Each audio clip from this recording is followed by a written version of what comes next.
Ladies and gentlemen, your host for this evening, Lunarequinox! Hello and welcome to the second Trash Anime Awards show, and I'm glad to see that we're joined by Bleach fans, Love Live fans, and Walter Yellow? But without further ado, let's begin. Each season has a theme ranging anywhere from high-intensity action to high-intensity incest. And since it is Suicide Prevention Month, the theme for this season was overworked employees. This can be seen in almost all anime this season. My unique skill makes me OP even at level 1 follows a man who works himself to death, which, after seeing it so many times this season, I'm beginning to think it's just a pro-Japanese strat to speedrunning Isekai. Sir, we have 500 reports due tomorrow. What can we do? My masterful cat is depressed today follows an overworked woman who, like many people, only have one thing keeping them going: a nice home-cooked meal. Zom 100 Delays carried on that theme, with Zom starting his first job so full of hopes and dreams, much like I was releasing Tonikawa, before the harsh reality of life begins to show, working non-stop, never going home, and having people that flex their unpaid hours. You got soft hands, brother. Well, at least he discovers the cure for this: alcoholism. But the award for most on-theme anime goes to Kagura Bachi at Work.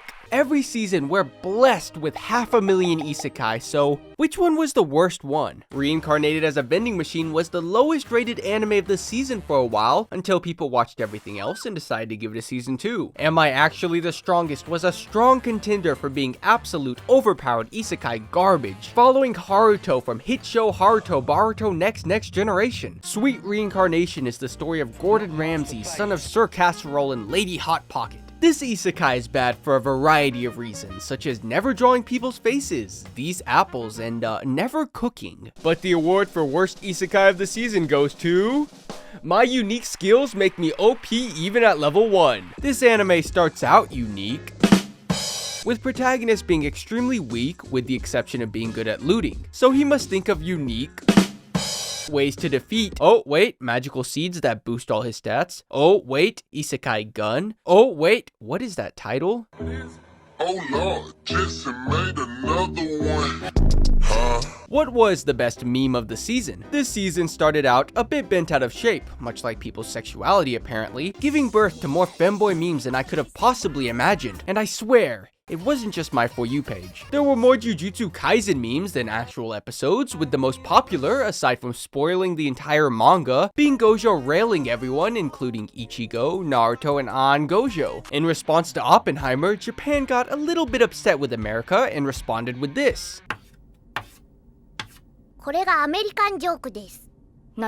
It backfired because we actually find this funny. But the best meme of the season award goes to Lolly Requiem. A wise man once said, if at first you succeed, do it again. Hence CSGO 2. This leads us to the question, what was the biggest copy-paste of the season? You had Cinderella in your something darling in the Franxx. The Dreaming Boy is a realist, which sounds oddly familiar. Also, his sister's name is Kaide. The Reign of the Seven Spellblades, which decided after seeing Harry Potter and Mashal that these two aren't nearly British enough, so they gave them sword wands. Come over here, chef you wanker. However, the award for biggest copy-paste of the season goes to Bleach: A 1,000-Year Blood War for copying Kagura Bachi. Storyboarders have a lot of power since they're responsible for mapping out what the animators draw. So which storyboarders hated their animators the most? Now, you may expect me to say Jujutsu Kaisen animators, but the only one who hates them are their livers. The Masterful Cat was one of the most experimental anime in terms of camera angles, animation, and filters? From the same studio, we had The Girl I Like Forgot Her Glasses. I mean, look at this! Someone hasn't seen their family in months. Unlike Tom from Home Depot, you'll struggle to find frames where people sit still or her hair isn't all over the place, and despite the story having the most females scary protagonist ever, the animation didn't disappoint. However, the award for storyboarders who hated their animators the most goes to Kagura Bachi after Mappa Studio picked it up after just one chapter. This is a representation of every protagonist we had this season, and it was amazing. We had nothing but the goofiest guys all season. We had the protagonist from Liar Liar who just cheated all anime. You had Helk,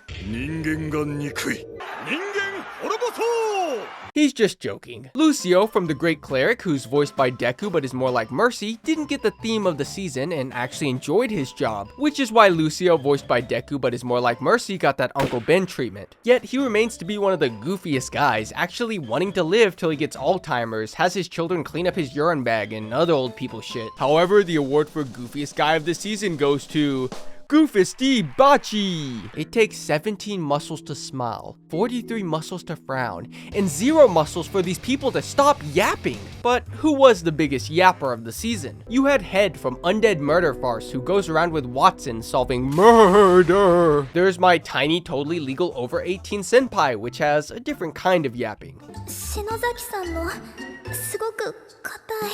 Keep yapping, man. And the award for biggest yapper of the season goes to Bleach 1,000 Years Since the Original. Now, I grew up on Bleach, but aside from the soul Nazis, the main difference is I don't remember them talking so much. I will now explain how my powers work because for some reason it makes me stronger. Eventually. I see. Now I must use my full power. For real, I promise. You activated my trap card! Really big rock! Huh, I crossed my fingers. Fuck you, I give you cancer! Huh, I have the anti-cancer vaccine! Don't make me use my awakening! Don't make me use mine.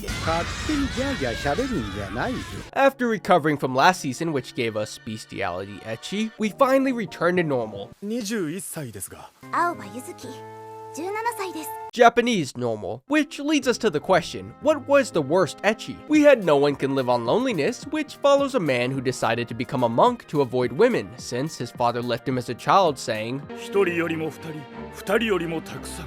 Don't have one family.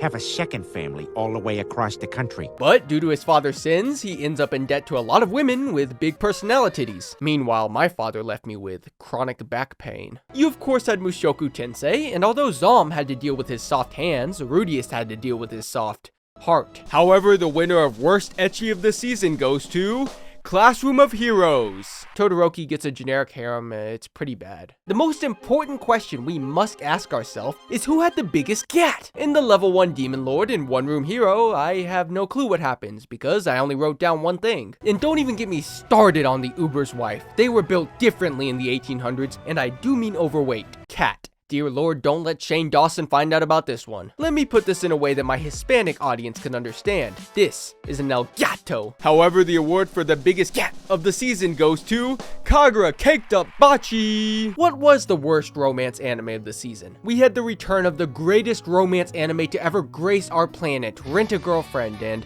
as much as I would love to insult it, it was the only thing keeping me sane. Masamune-kun is back, and you either love it or it thinks it belongs on the lowest floor of hell. And the award for worst romance anime of the season goes to The Dreaming Boy is a Realist. This follows a recovering simp or stalker, depending on your perspective, who ends up on Sigma TikTok and decides that he doesn't have time to stalk women anymore. He's too busy being a realist, starting a business, watching alpha videos, and being a realist. Aside from Rukia and Hyperthermia, what was the best ship of the season? We had the return of Horny Mia, but saying this was the best ship is like saying you shouldn't beat up old people in nursing homes. It's the safe option, but not everyone has the same opinion. My Happy Marriage was arguably the best romance anime of the season, but how could it fail? A story between an unwanted stepchild and a super attractive prince? It's just Cinderella. The runner-up, The Gene of AI, takes place in a world where you can legally marry your Roomba, following the beautiful relationship between Shiuka and Sexdoll 205 model Tony. They were together for 7 long years until the only thing that could drive them apart happened. She forgot to pay the monthly subscription. And the award for best ship of the season goes to Kagura Bachi and Kagura Bachi. Possibly the most important question to ask each season, who was best girl? You had Raiza, who is thighs, nothing else, just thighs. Shizuka, who was without a doubt the most aesthetically pleasing. Also Fitz, who although was mistaken as a man at first, turns out to be the only one who can fix Rudius' 1 in 10 men disease.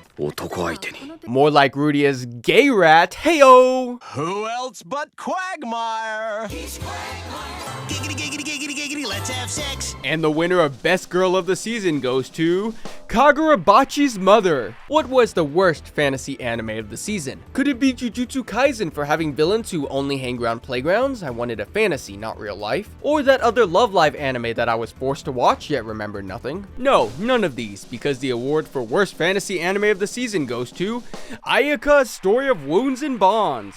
Water, earth, fire, air, and backpack. These are the 5 elements that protagonist and gang must use to stop creatures created from humanity's negative emotions. To simplify, this is just a bad combination of Bleach, Avatar, and somehow Frozen. Who was the most schizophrenic of the season? In the Dark Gathering, there was a dual-wielding crowbar child who's collecting spirits to seek vengeance on the spirit that killed her family. Sweetie, the spirit that killed your family was a few too many Bud Lights. The most heretical last boss follows a woman who was in an accident, now believing that she's in a video game. I think the scientific name for this is a coma. Then you have the runner-up, Saint Cecilia, who has the special ability to see angels. Tell me, are the angels in the room with us now? Cecilia also really wants to marry the priest. Not sure if she knows she can't. Maybe her Bible is different. As it is written in 1 Dawn 7:11, the whole rainforest isn't enough for the amount of wood. Then we break our vows together. But the award for most schizophrenic goes to... Oh,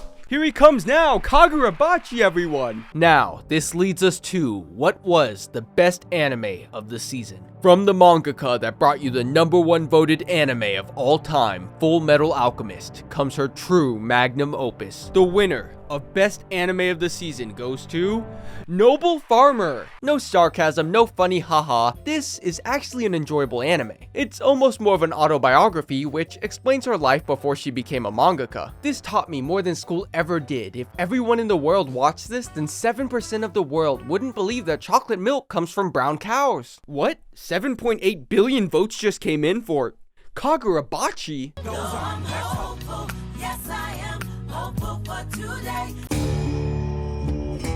Who are you talking to right now? Who do you think you're speaking to right now? Grade school T-ball versus the New York Yankees.